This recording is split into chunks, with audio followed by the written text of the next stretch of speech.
Rosomili, posłuchajcie wiersza o godnych świętach. Uż Mikołaj do chałupy przez kumin wjechał, po cichu prezenta dzieckom w miechu niechał.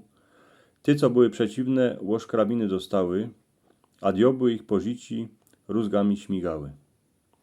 Wiesiołe godni święta, do dwierzy już klupią, po chałupach szumne ozdoby, a światełka migają. Śniega już przez noc kapkę napadało, ale na bałwana furt go je za mało. Wczoraj jeszcze był, dzisiaj już go nima. Mamy teraz wiosnę, lebo je zima. Starzyk furt wspomino, jak to kiejsi było. Nawilijem śniega, dycki nawaliło. Dziecka z kopca na miechach wartko się spuszczały. Od rana do wieczora w śniegu się koltały. Tacik se obuł budki, do lasa zaś idzie. Jak co roku stromek zaś do nas tu przyjdzie.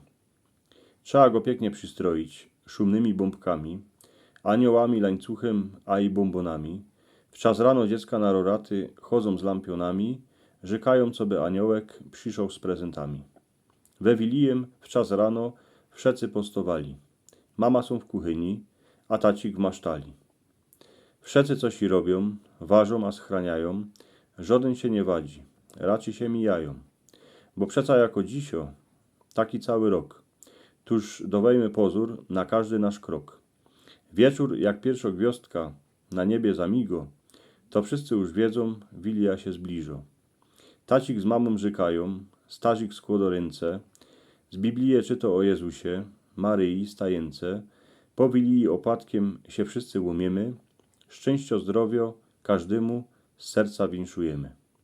Kolędnicy pastuszkowie po chałupach już chodzą, bombonami, ciastkami ich ludzie nagrodzą, a oni winszują, co by się darzyło, mnożyło, co by szczęści w każdej chałupie było. Wszystkim wam też życzę Bożej opatrzności, szczęścia, zdrowia i kupa wzajemnej miłości.